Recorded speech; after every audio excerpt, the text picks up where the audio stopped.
ரெண்டு பக்கம் அடிச்சு விட்டுருங்க.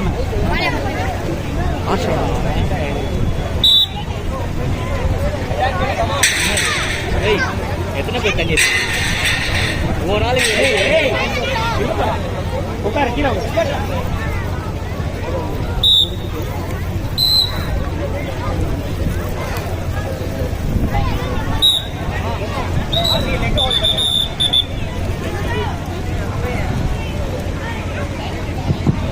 மினி பாய்ஸ் அண்டர் 30 30 கிலோ உள்ள பாய்ஸ் நேம் கொடுக்காம இருந்தீங்கன்னா இங்க வாங்க.